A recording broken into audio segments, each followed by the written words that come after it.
एक डेरा नहीं था, ये एक ऐसा मोर्चा था जहां इन आबादियों को बड़ी सेफ्टी थी। सेफ्टी किस चीज की? 5,000, किसी ने 2,000, किसी ने 1,000 दिए कटा करके, फिर हम लोगों ने हाथ पेरे लाए हुए।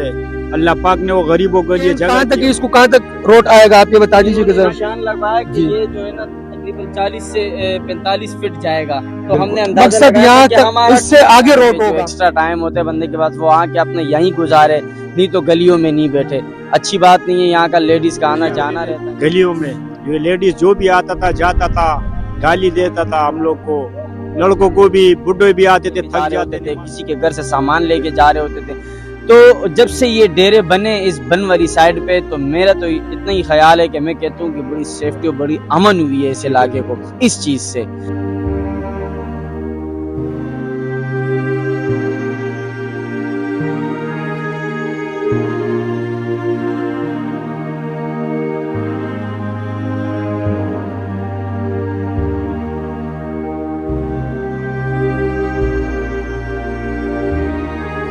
अच्छा नाजरीन, जैसे कि आप लोगों ने देखा, इस्माइला डेरे में मैं मौजूद था और भाइयों ने यही बात की कि हमारे पास यहाँ पे बैक साइड पे थोड़ी सी स्पेस है। अगर कैमरामैन उस साइड दिखाए तो इनके पास यही स्पेस है और इनकी यही रिक्वेस्ट है कि हमें ये दी जाए और हमारा साथ दिया जाए, यहाँ पे हम अपने डेरे का आगाज करें। तो भाई यही स्पेस है आप जिसकी बात कर रहे थे। जी वाहिद भाई, हमारे पास ये स्पेस वहाँ तक है। हम कैमरामैन ने आपको दिखाया भी, मगर इसमें आगे एक लाइन की हुई है डीजल की, जिसके ऊपर उन्होंने मना किया है कि कोई खेती बाड़ी या कोई इस पे काम नहीं होगा, यहाँ पे आप कुछ भी नहीं कर सकते हो। मगर उसके साथ हमारे पास लगभग 80 से 100 फुट जगह है, स्पेस है हमारे पास।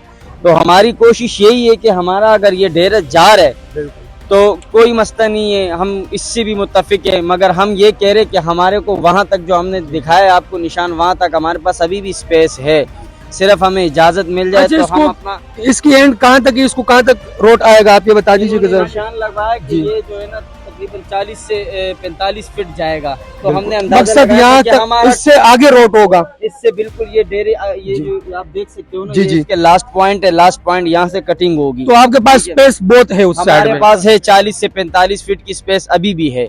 आपको मकसद दी जाए, आपका साथ दिया जाए, आपको इजाजत दी जाए कि आप यहाँ पे अपने डेरे का आगाज कर सकते हैं, तो फिर आप मुतमईन होके करेंगे। जी बिल्कुल, मैं इस चीज से मुत्तफिक हूँ। मैं खुश भी हूँ कि हमें बस सिर्फ इजाजत दी जाए कि आप ठीक है, आप अपना डेरा आगे बना सकते हो। हम इस चीज से खुश हैं। हम अपनी मदद आप खुद ही करेंगे। मैं किसी से नहीं कहता हूँ कि आके वो हमारे काम करे डेरे का, वो हमें पैसे दे, नहीं। हमारे यहाँ के लोग बड़े अच्छे हैं। डेरे के लिए जो भी मंथली इन्होंने फीस रखी हुई है 200-200, 250-250, वो इकट्ठा होकर हम अपने डेरे के काम करवाते हैं। अगर देखा जाए, यहाँ आज से 10-12 साल पहले यहाँ पे लोग थलियों में बैठा करते थे और बहुत रश गलियों में होती थी। अक्सर इस वजह से पड्डे भी हुआ करते थे। जब से ये डेरा बने तो हमने यहाँ पे किसी को इस तरह नहीं देखा था, तो आज ये गिराया जा रहा है। जी, कुछ लेडीज और कुछ बड़े हजरात ऐसे थे कि जिन्होंने हमारे बड़े नियाज भाई से बात की थी कि यहाँ पे लड़के आके थलियों पे बैठते हैं, गलियों में बैठते हैं, जिनकी वजह से लेडीज आना जाना, लड़कियों का आना जाना बड़ा मुश्किल था।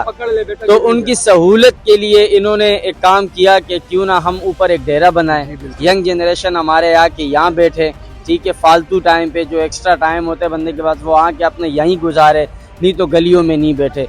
अच्छी बात नहीं है, यहाँ का लेडीज का आना जाना रहता है। तो इस वजह से जो गलियों में थलियों पे लोग बैठते थे, वो इस डेरे में आके बसा हुआ करते थे, यहाँ बैठे हुए करते थे। मगर आज उनका ये डेरा नहीं है, फिर वो लोग वापसी जाके वहाँ बैठेंगे। तो हमें इस चीज बहुत तकलीफ है इस चीज से। इंशाल्लाह आपकी ये वीडियो आगे तक पहुँचाने की जिम्मेदारी हमारी है। और मैं फिर डिस्ट्रिक्ट मलिर के बाला अफसरान से रिक्वेस्ट करता हूँ, इन गरीबों पे रहम की जाए। अगर इतनी रहम नहीं कर सकते तो कम से कम इनके पास जो फालतू स्पेस है बैक साइड पे, इनका साथ दिया जाए, इनको इजाजत दी जाए, ताकि ये लोग अपने डेरे का आगाज वहाँ पे कर सकें। जी आप क्या कहेंगे? हम लोग यहाँ जो पहले थे गलियों में बैठे होते थे, गलियों में ये लेडीज जो भी आता था जाता था, गाली देता था हम लोग को, लड़कों को भी, बुढ़े भी आते थे, थक जाते, नमाज पढ़ के, उजरा नहीं था हम लोग का। मैं खुद गाड़ियों वाला था। इस गरीबों ने 5-5 हजार, किसी ने 2-2 हजार, किसी ने 1,000 दिए कटा करके, फिर हम लोगों ने हाथ पेरे लाए हुए। अल्लाह पाक ने वो गरीबों के लिए जगह दी है। कोई मर जाता था, हमारे पास जगह नहीं होता था, हम गली में बैठ जाते थे। 10 लेडीज आके हम लोग को नालत दे देते, तुम लोग का डेरा नहीं है, तुम लोग का जगह नहीं है। ये अकेला एक बंदे का नहीं है, यहाँ 500-600 घर है। जिस गरीबों का वश नहीं है, तौफीक नहीं है, मिसाल किसी का मेहमान आ जाते, घर पे जगह नहीं है, यहाँ के लेट जाते, 10 दिन होते, महीना होते, बाथरूम है, पानी है, किसी चीज का। लेकिन हम लोग ये रमजानों में भी बहुत सहूलत थी बुजुर्गों के लिए, यहाँ पे आके बैठा करते थे। एक अहम बात आपको बताता चलूं कि देखो ये सिर्फ एक डेरा नहीं था, ये एक ऐसा मोर्चा था जहां इन आबादियों को बड़ी सेफ्टी थी। सेफ्टी किस चीज की थी कि इस नदी में आपने देखा होगा अभी डकैतियां भी हुआ करती थी, बहुत कुछ अरसा पहले डकैतियां यहाँ पे हुआ करती थी। आते थे बहुत, हम लोगों ने देखे मर्डर देखे, बहुत बंदे देखे जो नीचे लेके भैंसे लेके जा रहे होते थे, किसी के घर से सामान लेके जा रहे होते थे। तो जब से ये डेरे बने इस बन वाली साइड पे, तो मेरा तो इतना ही ख्याल है कि मैं कहता हूँ कि बड़ी सेफ्टी और बड़ी अमन हुई है इस इलाके को इस चीज से, ठीक है। क्योंकि हमारे लड़के यहाँ पे रात को 3 से 4 बजे तक ऑलरेडी जाग रहे होते, जैसी अजानों का टाइम होते तो कुछ बंदे नमाज पढ़ने चले जाते, कुछ जाके घर सो जाते हैं। मगर जो आबादी को सहूलत है, आबादी के लोगों को ये सहूलत है कि वो घर पे सुकून से सो सकते हैं, वो सुकून से सो रहे, उनको पता है कि यार वहाँ पे लड़के जाग रहे, छोड़ रखे तो आ ही नहीं सकते। तो हमें इससे, इस डेरे से यहाँ बहुत बड़ा फायदा था। जी बिल्कुल सही बात है। अच्छा जी, ये प्रोग्राम ज्यादा लंबा हो रहा है तो आप हमारे साथ इसी तरह रहिए, हम यहाँ से आगे तक जाएंगे, टेंटरी तक हम जाएंगे, क्योंकि ये सुनने में आ रहा है कि टेंटरी तक के डेरे गिराए गए हैं। देखिए, अगर देखा जाए तो ये इनलीगल है, ये गवर्नमेंट की जगह है, लेकिन फिर भी इन लोगों ने इतनी मेहनत की है, इन लोगों ने अपने जेबों से पैसे लगाए हैं, तो इनके साथ कम से कम ऐसा नहीं करना चाहिए था, कम से कम महीना 2 पहले इनको बता देना चाहिए था। तो आप रहिए हमारे साथ, आइए।